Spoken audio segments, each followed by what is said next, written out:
Hello everyone, आज हम respiration को समझने की कोशिश करेंगे, जो लाइफ प्रोसेस का आपका अगला पार्ट है। रेस्पिरेशन होता क्या है? रेस्पिरेशन एक तरीके से एक ऐसी प्रोसेस है जिसके थ्रू हम ऑक्सीजन को इनटेक करते हैं, जो कि हमारी एटीपी प्रोडक्शन में हेल्पफुल होता है, और जो वेस्ट प्रोडक्ट है लाइक CO2 वो हम बाहर निकालते हैं अपनी बॉडी से। तो इस प्रोसेस को ही हम बोलते हैं रेस्पिरेशन, और ये होता है ब्रीथिंग के थ्रू। स्टार्ट करते हैं। तो रेस्पिरेशन इन्वॉल्व्स गैसियस एक्सचेंज। तो गैसियस का एक्सचेंज होता है जिसमें हम O2 इनहेल करते हैं और CO2 एक्सहेल करते हैं। Intake of oxygen from the atmosphere and release of CO2, और इसी प्रोसेस को हम बोल दिए ब्रीथिंग। तो अब O2 की हमको रिक्वायरमेंट इसलिए होती है क्योंकि जब हमने डाइजेशन पढ़ा था तो हमने देखा था डाइजेशन में जो basic molecule of food like protein, amino converted जो हो गया था एमिनो एसिड में, फैटी एसिड, ग्लिसरॉल, कार्बोहाइड्रेट। तो ये सब जब सेल के अंदर जाते हैं और माइटोकॉन्ड्रिया के अंदर इनमें से ATP जनरेट करने के लिए ऑक्सीजन की रिक्वायरमेंट होती है। So break down of simple food in order to release energy in the cell. तो सेल के अंदर एनर्जी रिलीज करने के लिए इस सेलुलर रेस्पिरेशन प्रोसेस होती है। तो इस रेस्पिरेशन को हम सेलुलर रेस्पिरेशन भी बोलते हैं, क्योंकि सेल के अंदर माइटोकॉन्ड्रिया के अंदर स्पेसिफिकली सेल के ये होता है। तो आगे बढ़ते हैं। तो रेस्पिरेशन में जो केमिकल प्रोसेस इन्वॉल्व होती है उसमें क्या होता है, ग्लूकोज, जो ग्लूकोज अपना C6H12O6 है, वो साइटोप्लाज्म के अंदर ब्रेक डाउन होता है पायरुविक एसिड में। क्या होता है, जो ग्लूकोज है अपना 6 कार्बन मॉलिक्यूल स्ट्रक्चर है ना, वो साइटोप्लाज्म में 3 कार्बन मॉलिक्यूल में ब्रेक डाउन हो जाता है। उसी को हमने बोला है क्या, पायरुविक एसिड। ठीक है, और एनर्जी। अब रेस्पिरेशन जो अपना होता है वो 3 तरीके से होता है ना। 3 तरीके से कैसे, वो अपन समझते हैं।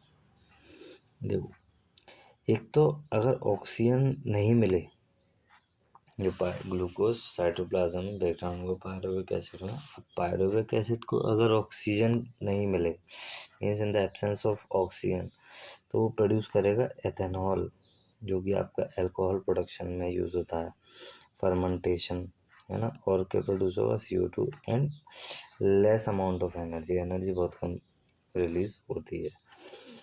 तो ये अल्कोहल इंडस्ट्रीज़ में बहुत ये प्रोसेस यही वाली यूज़ होती है, फर्मेंटेशन जिसको कहते हैं। तो process of conversion of pyruvic acid into ethanol, CO2 energy by east. तो उसमें जो कैटलिस्ट के तौर पे यूज़ होता है वो ईस्ट यूज़ होता है। तो ये भी याद रखना, ठीक है, ओके। तो इन एब्सेंस ऑफ ऑक्सीजन जब पायरुविक एसिड ब्रेक डाउन होता है तो एथेनॉल, CO2 और एनर्जी रिलीज करता है। अब नेक्स्ट है अपना, जब पायरुविक एसिड ब्रेक डाउन होता है इन सफिशिएंट ऑक्सीजन के प्रेजेंट, मतलब ऑक्सीजन बहुत लेस अमाउंट में प्रेजेंट होता है। सो आपने कहीं नोटिस किया होगा, जब आप बहुत टाइम बाद रनिंग करते हैं या फिर हार्ड एक्सरसाइज करते हैं तो आप बॉडी में मीठा पेन होता है ना। तो वो क्यों, क्योंकि आप जितने टाइम तक पहले आपकी बॉडी एक specific amount of energy release कर रही थी जिससे आप सरवाइव कर रहे थे, बट अचानक से आपने एक्सरसाइज करी तो आपकी बॉडी को ऑक्सीजन की रिक्वायरमेंट ज़्यादा बढ़ गई, क्योंकि उसको ज़्यादा एनर्जी रिलीज करनी थी, तो उसको ऑक्सीजन कम पड़ गया। तो इनसफिशिएंट ऑक्सीजन की प्रेजेंस में अब वो एनर्जी बना रहा है, तो वो प्रोड्यूस कर रहा है लैक्टिक एसिड। तो जो लैक्टिक एसिड प्रोड्यूस होता है उसी के कारण आपकी बॉडी में पेन भी होता है। तो insufficient oxygen, lactic acid plus energy बनी।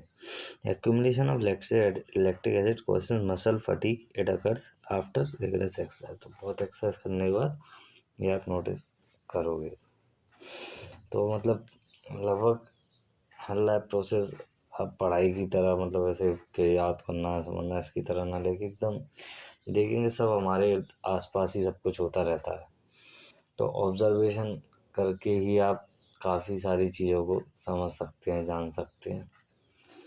खैर, सो अपना लास्ट है जो प्रेजेंस ऑफ ऑक्सीजन में, जो अपने माइटोकॉन्ड्रिया में सेल के अंदर होता है, उसमें CO2 वाटर और high amount of energy release होती है। CO2 हम एक्सेल आउट कर देते हैं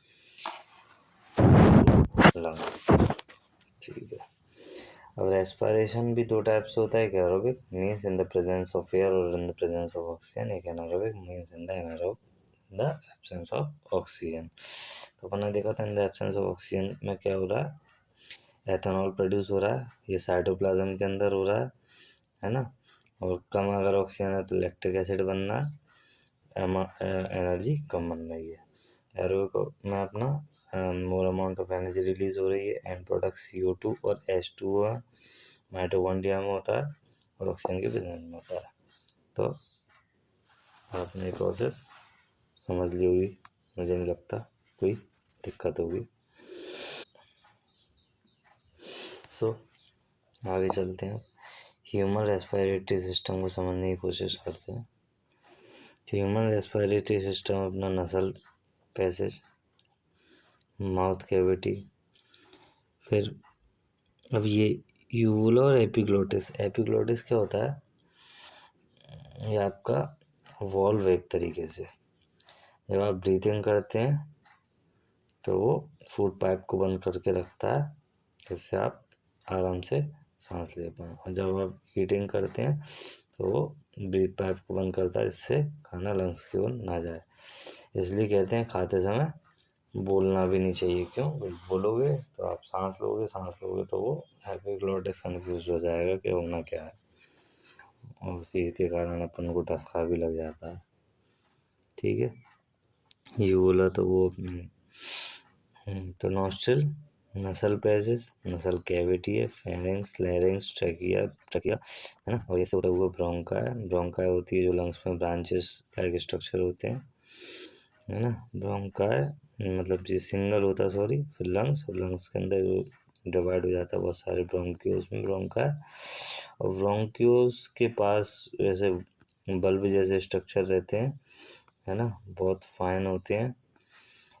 इधर ही जो आपका गैसियस एक्सचेंज है O2 और CO2 वो होता है एल्वियोली के पास, एल्वियोलर कहते हैं। तो याद रखना, क्योंकि एल्वियोलर जो होते हैं वो पूरी तरीके से ब्लड कैपिलरीज से भरी पड़ी रहती हैं। लाइक अपन ने डाइजेशन में पढ़ा था, जो विलाई है जो फूड एब्जॉर्प्शन का काम करती हैं वो भी ब्लड कैपिलरीज से रीचली सप्लाइड थी, है ना। तो ये पूरा इस तरीके से स्ट्रक्चर होता है। तो इसमें मैंने आपको याद रखना है एल्वियोलर, है ना, और ब्रोंक्यूल एंड ब्रोंका। खैर आगे बढ़ते हैं। मैकेनिज्म क्या है, inhalation means intake of oxygen, exhalation means outbreak of CO2। अब जब अपन इनहेलेशन करते हैं, जो अपनी पूरी थोरेसिस कैविटी होती है वो एक्सपांड करती है जिससे ज़्यादा से ज़्यादा एयर फिल्ड हो, रिप्स लिफ्ट अप हो जाती हैं, ऊपर की साइड उठ जाती हैं, डायफ्राग्राम ब्रैकेट जो नीचे डायफ्राग्राम होता है ये फ्लैट हो जाता है। ये सब होता क्यों है, कोई वॉल्यूम ऑफ लंग्स इंक्रीज होता है अल्टीमेटली, जिससे हम more amount of O2 intake कर सकें। इसका अपोजिट एक्सेलेशन में होता है, थोरेस भी कॉन्टैक्ट हो जाती है, सिकुड़ जाती है, रिप्स मूव डाउन और रिप्स नीचे चली जाती है, डायफ्राग्राम बिकम शेप्ड हो जाता है, इससे पुश आउट करती है आपके CO2 को, है ना, और decrease the lungs volume capacity. Therefore उससे क्या हुआ, जितना भी अमाउंट ऑफ CO2 रिलीज हुआ पूरा बाहर निकल सके। तो डायग्रामेटिक स्ट्रक्चर है, जब आप इनहेलेशन करते हैं तो लंग्स पूरी तरीके से एक्सपांड हो जाते हैं, सरफेस एरिया बढ़ जाता है, और जब एक्सेलेशन करते हैं CO2 रिलीज करते हैं तो लंग्स कॉन्ट्रैक्ट हो जाते हैं, है ना। डायफ्राग्राम फ्लैटेंड हुआ है, इधर आपके शेप में आ गए। तो ये अब exchange of gases between alveolus blood and tissue. Exchange होता है गैसेज का, मैंने आपको बताया एल्वियोली के थ्रू, है ना। एयर से हमने O2 ली, जो एल्वियलस के पास गई। एल्वियलस में ब्लड कैपिलरीज रहती हैं, तो वहाँ से थ्रू वो O2 पूरे बॉडी में सर्कुलेट किया। अच्छा, अब जो ब्लड में सर्कुलेट ब्लड से बाइंड जो O2 होता है वो हीमोग्लोबिन से होता है, ये याद रखना है ना। आरबीसी में जो हीमोग्लोबिन होता है उससे ऑक्सीजन मॉलिक्यूल बाइंड करता है। वो O2 is release in tissue, और वहीं से फिर वो टिश्यू में रिलीज हो जाता है। CO2 भी जो होता है वो भी आपका हीमोग्लोबिन से ही बाइंड करता है, वो भी डिजोल्व इन ब्लड वेसल। ठीक है, CO2 पूरा जो CO2 है टिश्यू से आपके ब्लड आरबीसी में बाइंड करता है, और एल्वियोली CO2 बाइंड करता है, और ये पूरा प्रोसेस तरीके से इनटेक होता है। तो from tissue CO2 release into blood, dissolved in blood, then blood फिर एल्वियोली गया, एल्वियोली से एल्वियोली है, और फिर नोस्ट्रल के थ्रू CO2 बाहर।